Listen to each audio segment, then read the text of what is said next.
Subscribe to our YouTube channel and press the bell icon.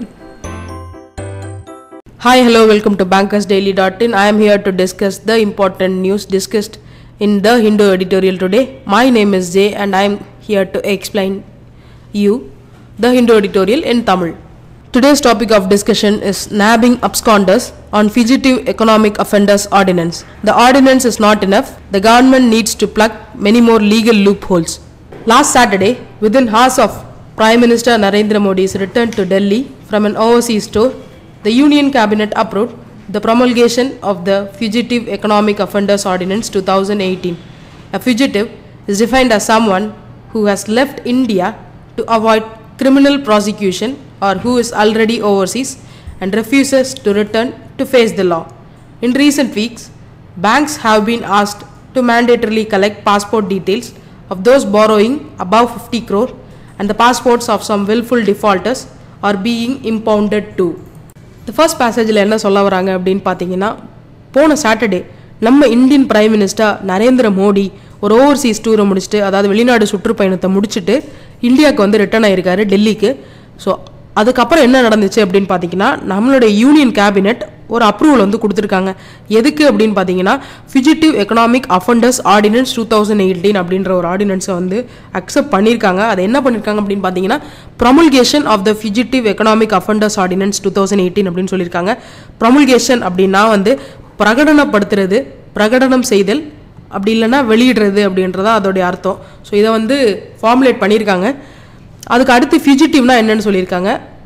ஃபியூஜிட்டிவ்னா யார் அப்படின்னு பார்த்தீங்கன்னா யாராவது ஒருத்தர் இந்தியாவில் நடக்கக்கூடிய வழக்குகளை அவாய்ட் பண்ணுறதுக்காக அதை தவிர்க்கிறதுக்காக இந்தியாவை விட்டு வெளியே போகிறவங்க, இல்லாட்டி ஆல்ரெடி ஓவர்சீஸ் வெளிநாடுகள்லேயோ இல்லை வெளியூர்கள்லேயோ இருக்கிறவங்க இந்தியாவுக்கு வர மறுத்துக்கிட்டு இந்தியன் லாவை ஃபேஸ் பண்ணுறதுக்கு தைரியம் இல்லாமல் அந்த நாட்டிலே இருந்துக்கிட்டு வழக்குகளை வந்து தவிர்க்கிறவங்க தான் வந்து இந்த ஃபியூஜிட்டிவ். ஃபியூஜிட்டிவோடைய தமிழ் மீனிங் என்னன்னா தப்பியோடைய மக்கள் அப்படின்றது தான் அதுக்கான மீனிங். ஸோ இந்த ரீசெண்டான வாரத்தில் என்ன சொல்லியிருக்காங்க அப்படின்னு பார்த்தீங்கன்னா பேங்க்ஸுக்கு வந்து ஒரு ஆர்டர் மாதிரி பண்ணியிருக்காங்க. என்ன அப்படின்னா பேங்க்ஸ் வந்து கண்டிப்பான முறையில் 50 கோடிக்கு மேலே யாரெல்லாம் வாங்குறாங்களோ அவங்களுடைய பாஸ்போர்ட்டை மேண்டேட்டரியாக கண்டிப்பாக வாங்கி வச்சுக்கணும் அப்படின்றதா அந்த ஒரு ஆர்டர். அடுத்ததான் என்னன்னு பார்த்தீங்கன்னா இதுக்கு முன்னாடி வில்ஃபுல் டிஃபால்ட்டர்ஸ் கொஞ்சம் பேர் இருப்பாங்க. வங்கிகளில் இருந்து லோன் வாங்கிட்டு அதை வந்து கட்டாதவங்கலாம் இருப்பாங்க. அந்த இதுலேயும் வந்து அவங்களுடைய பாஸ்போர்ட்ஸையும் வந்து இம்பவுண்ட் பண்ணியிருக்காங்க அப்படின்னு சொல்லியிருக்காங்க. இதில் இம்பவுண்டோடைய மீனிங் என்ன அப்படின்னு பார்த்தீங்கன்னா பறிமுதல் செய்கிறது, அவங்களுடைய பாஸ்போர்ட்ஸை பறிமுதல் பண்ணி வச்சுருக்காங்க அப்படின்னு தான் அர்த்தம். ஸோ இதில் இம்பார்ட்டண்டான வேர்ட்ஸ் என்னென்னு முன்னாடியே சொல்லிட்டோம், இருந்தாலும் ஒரு திருப்பி சொல்கிறோம். ப்ரொமுல்கேஷன் அப்படின்ற வேர்டுக்கான மீனிங் வந்து பிரகடனப்படுத்துறது, சொல்கிறது. அடுத்ததா ஃபியூஜிட்டிவ், இதுடைய மீனிங் தப்பி ஓடினவங்க, நாடு கடத்தப்பட்டவங்க, நாடோடிகள், இவங்களெல்லாம் வந்து ஃபியூஜிட்டிவ் அப்படின்னு வந்து சொல்லுவாங்க. நெக்ஸ்ட் இம்பார்ட்டண்டான வேர்டு என்னன்னு பார்த்தீங்கன்னா இம்பவுண்டட் மீனிங் பறிமுதல் செய்கிறது அப்படின்னு அர்த்தம். வாங்க நெக்ஸ்ட் பேசேஜ் போகலாம். Given that the proposed legislation was announced well over a year ago, the trigger for this belated haste is easy to see. While presenting budget 2017 to 2018, the finance minister referred to instances of offenders fleeing the country to escape its justice system and said the government was looking at a law to confiscate the assets of such persons till they return to face the law. So இந்த second பேசேஜில் என்ன சொல்ல வராங்க அப்படின்னு பார்த்தீங்கன்னா இப்போது இந்த propose legislation, இந்த சட்டம் அனௌன்ஸ் பண்ணிட்டாங்க. இது எப்போ அனௌன்ஸ் பண்ணியிருக்காங்க அப்படின்னு பார்த்தீங்கன்னா ஒரு வருஷத்துக்கு முன்னாடியே அனௌன்ஸ் பண்ணியிருக்காங்க. ஸோ இப்போ இந்த ட்ரிகர் ஏன் அப்படின்னு பார்த்தீங்கன்னா இந்த தாமதமான அவசரம், அதுதான் அந்த பிலேட்டட் ஹேஸ்ட் அப்படின்ற வார்த்தையில் சொல்லியிருக்காங்க. இந்த தாமதமான அவசரம், இந்த ட்ரிகர் ஏன் பண்ணியிருக்கு அப்படின்னு பார்த்தீங்கன்னா இது வந்து ரொம்ப தெளிவாக தெரியுது அப்படின்றதான் இதில் தெரியுது.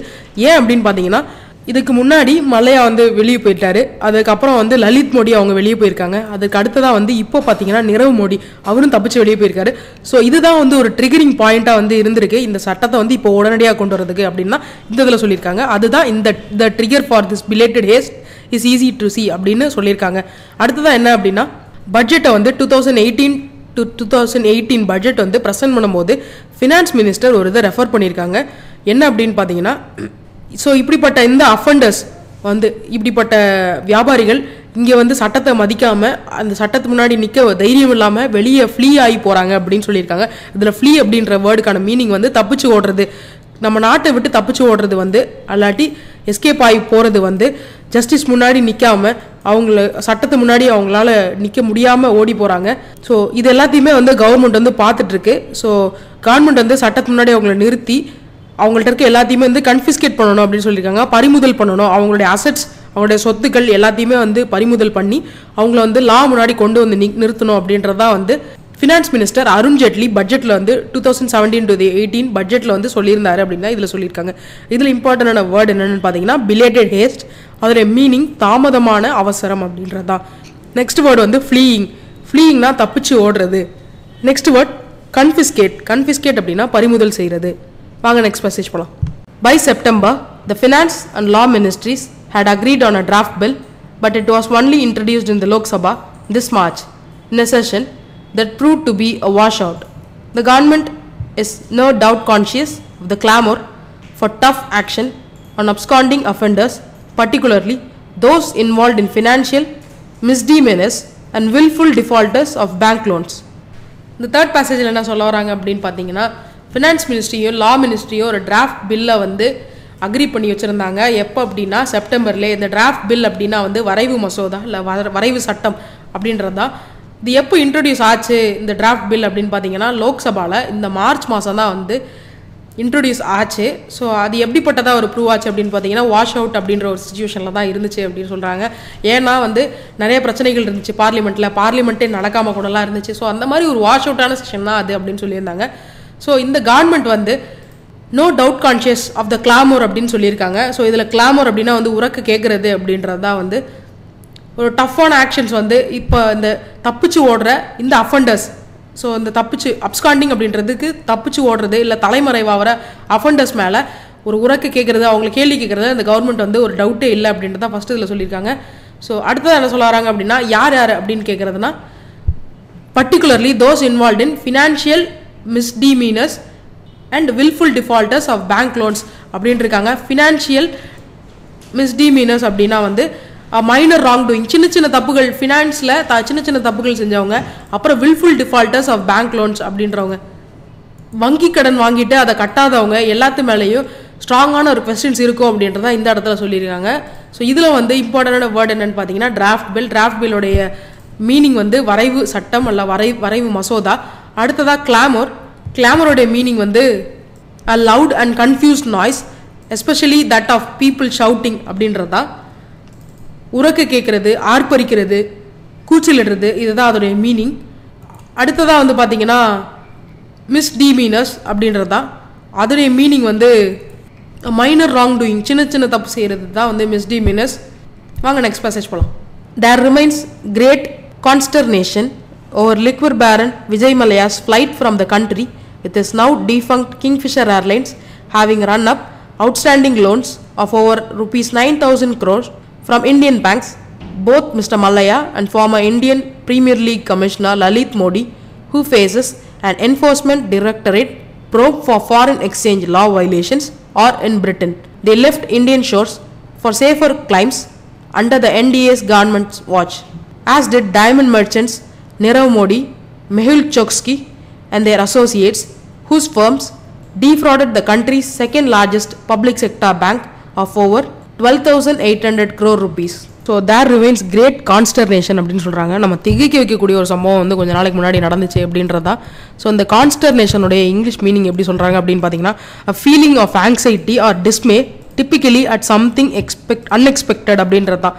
ஸோ திகைக்க வைக்கக்கூடிய ஒரு செயல் வந்து நடந்துச்சு. என்ன அப்படின்னு பார்த்தீங்கன்னா லிக்வர் பேரன் விஜய் மல்லையா, கிங்ஃபிஷரோடைய ஓனர், அவர் வந்து என்ன பண்ணிட்டாங்க அப்படின்னு பார்த்தீங்கன்னா நம்ம கண்ட்ரிலேருந்து கிரேட் பிரிட்டனுக்கு வந்து போயிட்டார்.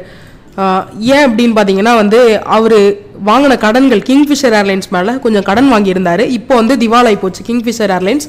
அது வந்து என்ன ஆச்சு அப்படின்னா வந்து லோன்ஸ் வந்து அதிகரிச்சுட்டே வந்துச்சு. அதுக்கு வந்து 9,000 crore வந்து இந்தியன் பேங்க்லேருந்து லோன் வாங்கினாரு. அது அதிகபட்சமானதுனால அவரால் கட்ட முடியாதனால அவர் இங்கேருந்து கிரேட் பிரிட்டன் தப்பிச்சு போயிட்டார்.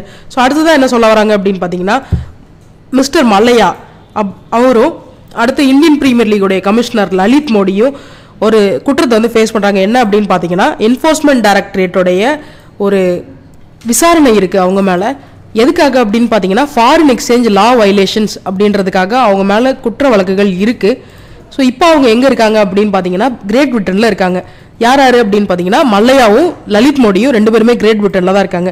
ஸோ அவங்க இந்தியாவில் இருந்து கிரேட் பிரிட்டனுக்கு வந்து தப்பிச்சு போயிட்டாங்க. எந்த கவர்மெண்ட்டுக்கு கீழே அப்படின்னு பார்த்தீங்கன்னா என்டிஏ கவர்மெண்ட்டுக்கு கீழே தான் வந்து அவங்க தப்பிச்சு போயிட்டாங்க அப்படின்னு சொல்லியிருக்காங்க. அதே மாதிரி தான் டைமண்ட் மர்ச்சன்ட் நிரவ் மோடி, மெஹுல் சோஸ்கி அவங்களுடைய கூட்டாளிகள் எல்லாருமே வந்து என்ன பண்ணாங்க அப்படின்னா இந்தியாவுடைய 2வது மிகப்பெரிய பப்ளிக் செக்டார் பேங்க், அதாவது பஞ்சாப் நேஷனல் பேங்க்ல 12,800 கோடி ரூபாயை வந்து டீஃப்ராட் பண்ணியிருக்காங்க அப்படின்றது தான் அதோடைய இது. அவங்க வந்து ஏமாத்திருக்காங்க, அந்த பேங்க்கை வந்து ஏமாத்தி கடன் வாங்கி அதை வந்து திருப்பி கட்ட முடியாமல் வெளிநாடுகளுக்கு தப்பிச்சு ஓடிட்டாங்க அப்படின்னு தான் இதில் சொல்லியிருக்காங்க. இதில் இம்பார்ட்டண்டான மீனிங் தர வேர்ட்ஸ் என்னென்னு பார்த்தீங்கன்னா கான்ஸ்டர்னேஷன் அப்படின்றதுக்கான மீனிங் வந்து திகச்சு நிற்கிறது. அதோடைய லிட்டிலான இங்கிலீஷ் மீனிங் என்னென்னு பார்த்தீங்கன்னா feeling of anxiety or dismay typically at something unexpected அப்படின்றது தான். அடுத்ததாக டீஃபங்க்டோடைய மீனிங் செயலிழந்து இருக்கிறது இல்லை திவாலாய் போனது. வாங்க நம்ம நெக்ஸ்ட் பேசேஜ் போகலாம். India is no closer to getting Mr. Modi or Mr. Mallaya back to face the law, with extradition proceedings against the latter crawling through UK courts.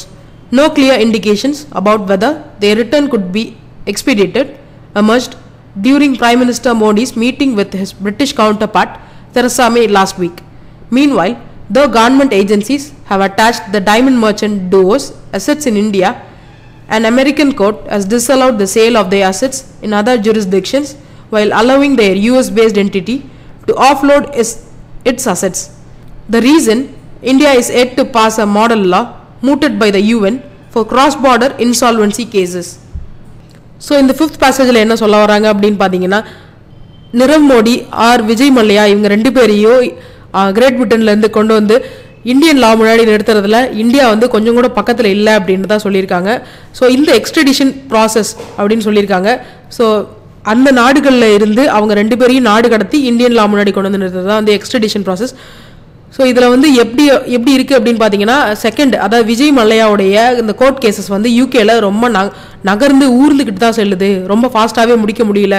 So அதனால தான் இந்தியா வந்து இதில் ரொம்ப பின்தங்கி இருக்குது அப்படின்னு ஃபர்ஸ்ட் லைனில் சொல்லியிருக்காங்க. அடுத்ததான் வந்து Indian prime minister Narendra Modi போன வாரம் great Britain prime minister Theresa மேவை வந்து மீட் பண்ணியிருந்தாங்க. அப்போ வந்து ஒரு கிளியரான ஒரு பிக்சர் வந்து எமர்ஜ் பண்ணியிருந்தாங்க. என்ன அப்படின்னு பார்த்தீங்கன்னா இந்த மாதிரி எக்ஸ்ட்ரடிஷன் ப்ராசஸ் வந்து ஸ்பீடப் பண்ணலாமா அப்படின்ற மாதிரி. ஆனால் அதுக்காக ஒரு இண்டிகேஷனுமே இந்த இதில் எதுவுமே வரலை அப்படின்னு தான் இந்த லைனில் சொல்லியிருக்காங்க. அடுத்ததான் வந்து இந்தியாவில் இருக்க கவர்மெண்ட் ஏஜென்சிஸ் வந்து என்ன பண்ணியிருந்தாங்க அப்படின்னு பார்த்தீங்கன்னா டைமண்ட் மர்ச்சன்ட் அந்த 2 பேர் சொல்லியிருந்தோம்ல நிரவ் மோடி அண்ட் அவருடைய கூட்டாளிகளுடைய அசெட்ஸை வந்து சொத்துக்களை வந்து அந்த கேஸ் கூட சேர்த்துட்டாங்க. ஆனால் அமெரிக்கன் கோர்ட் வந்து என்ன பண்ணியிருக்கு அப்படின்னா அவங்களுடைய சொத்துக்களை வேறு மாநிலங்கள் வந்து சேல் பண்ண முடியாத அளவுக்கு ஒரு தடை போட்டு வச்சுருக்காங்க. ஆனால் என்னென்னா அவங்களுடைய நிரவ் மோடியை US based entity US company ஒன்று வச்சிருக்காரு, அதோடைய சொத்துக்களை அவங்க வந்து விற்றுக்கலாம் இல்லை வேற ஒருத்தங்களுக்கு பரிமாற்றிக்கொள்ளலாம் அப்படின்னு வந்து சொல்லியிருக்காங்க. ஸோ இது வந்து அவங்களுக்கு ஒரு பெரிய வந்து ஒரு பலமாக தான் இருக்குது அப்படின்னு இந்த இதில் சொல்லியிருக்காங்க. அடுத்ததான் என்ன சொல்ல வராங்க அப்படின்னு பார்த்தீங்கன்னா ஒரு ரீசன் வந்து சொல்லியிருக்காங்க. அந்த ரீசன் என்ன அப்படின்னு பார்த்தீங்கன்னா இந்தியா வந்து இன்னுமே ஒரு லா வந்து பாஸ் பண்ணலை, ஒரு மாடல் லா அப்படின்னு சொல்லியிருக்காங்க. அது என்ன அப்படின்னு பார்த்தீங்கன்னா மூட்டட் அப்படின்னு ஒரு வேர்ட் வச்சு சொல்லியிருக்காங்க. மூட்டட் அப்படின்னா to raise a question for discussion or suggestion அப்படின்றது தான். ஒரு கேள்வி எழுப்புறது இல்லாட்டி வந்து ஒரு கொண்டு வர்றதான் வந்து மூட்டிங். ஸோ அது வந்து யார் கொண்டு வந்தாங்க அப்படின்னு பார்த்தீங்கன்னா யூஎன் வந்து கொண்டு வந்திருக்காங்க. ஸோ இது வந்து எதுக்கு அப்படின்னு பார்த்தீங்கன்னா கிராஸ் பார்டர் இன்சால்வன்சி கேசஸை இந்த மாதிரி ஒரு லா இருந்தால் ஈஸியாக முடிச்சிடலாம் அப்படின்றது யூஎன் கொண்டு வந்தாங்க. அது இன்னுமே இந்தியா வந்து பாஸ் பண்ணலை அப்படின்றது தான் இந்த லைனில் சொல்லியிருக்காங்க. இதில் இம்பார்ட்டண்டான வேர்ட் என்னென்னு பார்த்தீங்கன்னா எக்ஸ்ட்ரடிஷன். அங்கேருந்து நாடு கடத்தி இந்தியாவுடைய லா முன்னாடி கொண்டு வந்துடுறது வந்து எக்ஸ்ட்ரடிஷன் ப்ராசஸ். அடுத்ததான் வந்து ஆஃப்லோடுன்றதுக்கான மீனிங் வந்து இதோடைய மீனிங் அன்லோட் பண்ணுறது, அப்படி இல்லைன்னா ஒருத்தங்கள்ட்ட இருந்து இன்னொருத்தருக்கு ஒரு இதை பாஸ் பண்ணுறது இல்லை செல் பண்ணுறது ஆஃப்லோடிங் அப்படின்றதுக்கான அர்த்தம். அடுத்ததா மூட்டட் அப்படின்றதுக்கான meaning raise a question for discussion or suggest an idea அப்படின்றது தான். ஒரு ஐடியா வந்து சஜஸ்ட் பண்ணுறது வந்து மூட்டிங் அப்படின்றது. வாங்க நெக்ஸ்ட் பேசேஜ் போகலாம். It is not clear whether this ordinance can tide over this major handicap. The government may have opted for the ordinance route to deflect the heat from these cases of fraud, but it needs to present a coherent vision about its plans to bring back those fugitives who have already got away and plug the remaining loopholes in the system. So இந்த last பேசேஜில் என்ன சொல்ல வராங்க அப்படின்னு பார்த்தீங்கன்னா கவர்மெண்ட்டுக்கு இந்த ordinance வந்து ஒரு அன்கிளியரான ஒரு இதுதான் அப்படின்னு சொல்கிறாங்க. ஏன் அப்படின்னு பார்த்தீங்கன்னா இப்போது நடந்திருக்கிற இந்த ஃபைனல் ஆர்டினன்ஸ், அதாவது ஃபிஜிட்டிவ் எக்கனாமிக் அஃபெண்டர்ஸ் ஆர்டினன்ஸ், இது வந்து இந்த மேஜர் ஹேண்டிகாப்பான விஷயம் இப்போ நடந்திருக்கு. அதாவது ஒரு லா கிடையாது, அஃபெண்டர்ஸ் வந்து வெளியே தப்பிச்சு போயிடறாங்க. ஸோ இந்த மாதிரி விஷயங்களை டைட் ஓவர் பண்ணி போயிடலாம் அப்படின்னு தான் கவர்மெண்ட் இது வரைக்கும் நினச்சிட்டு இருந்திருக்காங்க அப்படின்னு ஒரு இதில் சொல்லியிருக்காங்க. இதில் டைட் ஓவர் அப்படின்றதுக்கான மீனிங் என்ன அப்படின்னு பார்த்தீங்கன்னா, to help to get through a period of difficulty அப்படின்றது, ஒரு கஷ்டமான காலத்தை கடக்க உதவுற ஒரு இதுதான் வந்து டைட் ஓவர். அடுத்ததாக இன்னொரு மீனிங்கும் இருக்குது. எப்படி அப்படின்னு பார்த்தீங்கன்னா, டு ஹெல்ப் அலாங் டெம்பரவர்லி, ஒரு சின்ன ஹெல்ப் மாதிரி அப்படின்ற, as through a period of difficulty, ஒரு சின்ன டிஃபிகல்ட்டான பீரியடை கடக்க உதவக்கூடிய ஒரு டைம் தான் வந்து இந்த டைட் ஓவர் அப்படின்ற மாதிரி மென்ஷன் பண்ணியிருக்காங்க. அடுத்ததாக என்ன சொல்லியிருக்காங்க அப்படின்னு பார்த்தீங்கன்னா, நம்ம கவர்மெண்ட் வந்து இந்த ஆர்டினன்ஸ் ரூட், அதாவது இந்த எக்கனாமிக் அஃபெண்டர்ஸ் ஆர்டினன்ஸ், இதை வந்து ஏன் கொண்டு வந்திருக்காங்க அப்படின்னு பார்த்தீங்கன்னா, இப்போ இருக்கிற இந்த ஒரு சூடான நிலைமை, அதாவது இங்கேருந்து தப்பிச்சு போய் வெளிநாடுகளுக்கு தப்பிச்சு போயிடுறாங்க, இங்கே ஏமாற்றிட்டு வெளிநாடுகளுக்கு போய் தப்பிச்சு போயிட்டு அந்த வழக்குகளை சந்திக்காமல் அங்கேயே இருந்துடுறாங்க. இந்த மாதிரி விஷயங்களை, இந்த ஃப்ராடான விஷயங்களை அவங்க வந்து டிஃப்ளெக்ட் பண்ண கவர்மெண்ட் நினைக்குதோ அப்படின்ற மாதிரி ஒரு தாட் இருக்குது. அடுத்தது என்ன சொல்ல வராங்க அப்படின்னா, ஒரு கவர்மெண்ட் வந்து நமக்கு எல்லாருக்குமே வந்து ஒரு கோஹரண்ட் விஷன் வந்து கொடுக்கணும் அப்படின்னு வந்து சொல்லியிருக்காங்க. அவங்க வந்து அடுத்து என்ன பிளான் பண்ணுறாங்க, அந்த ஃபிஜிட்டிவ்ஸ், அதாவது அங்கேருந்து தப்பிச்சு போன அவங்கள அங்கேருந்து இங்கே எப்படி கொண்டு வர போகிறாங்க, அப்புறமேட்டு மீதி இருக்கிற இந்த லூப் ஹோல்ஸ், அதாவது நம்ம லாவில் நம்ம சிஸ்டமில் இருக்க லூப் ஹோல்ஸ், அதாவது ஓட்டைகளை எப்படி அடைக்க போகிறாங்க. ஸோ இந்த மாதிரி விஷயங்கள் தான் வந்து கவர்மெண்ட் இனிமேல் கான்சன்ட்ரேட் பண்ணணும் அப்படின்றத இந்த இதில் சொல்கிறாங்க. இதில் வந்து இம்பார்ட்டண்டான வேர்ட்ஸ் என்னென்ன அப்படின்னு பார்த்தீங்கன்னா, டைட் ஓவர். டைட் ஓவரோடைய மீனிங் முன்னாடியே சொல்லியிருந்த மாதிரி, to help to get through a period of difficulty, ஒரு சின்ன பீரியடை வந்து, ஒரு டிஃபிகல்ட்டான பீரியடை வந்து கிராஸ் ஓவர் பண்ணி போகிற பீரியட் தான் வந்து டைட் ஓவர் அப்படின்னு மென்ஷன் பண்ணியிருக்காங்க. ஸோ இந்த எடிட்டோரியல் டிஸ்கஷன் இதோட முடிஞ்சுது. வாங்க நம்ம எப்பவும் பார்க்குற மாதிரி 5 இம்பார்ட்டண்டான வேர்ட்ஸ், அதுக்கான சினானிம்ஸ், ஆன்டனிம்ஸ், அதுக்கான மீனிங், எக்ஸாம்பிள் சென்டென்ஸ் பார்ப்போம். First word impound, meaning seize and take legal custody of something, especially a vehicle, goods or documents, because of an infringement of a law. Example sentence, vehicles parked where they cause an obstruction will be impounded.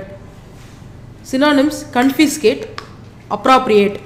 Antonyms, free, let go. Next word, haste, meaning excessive speed or urgency of movement or action. Hurry. Example, working with feverish haste. Synonyms, speed, hastiness. Antonyms, calm, slowing. Confiscate, meaning take or seize someone's property with authority. Example, the guards confiscated his camera. Synonyms, impound, seize. Antonyms, give, offer. Next word, clamor, meaning a loud and confused noise, especially that of people shouting. Example, the questions rose to a clamor. Synonyms, uproar, tumult. Antonyms, calm, order. Next word, misdemeanor. Next word, misdemeanor. Example, correct சொல்றேன். Next word, misdemeanor, meaning a minor wrongdoing. Example, the player can expect a suspension for his latest misdemeanor. Synonyms, wrongdoing, evil deed. Antonyms, obedience. As usual, எப்போவுமே இந்த sentence முடிஞ்சதுக்கு அப்புறமா ஒரு grammar part இருக்கும். இன்றைக்கி எங்களால் அதை ப்ரொவைட் பண்ண முடியல. நாளையிலேருந்து அந்த கிராமர் பார்ட்டை நீங்கள் எப்பவும் போல் எதிர்பார்க்கலாம்.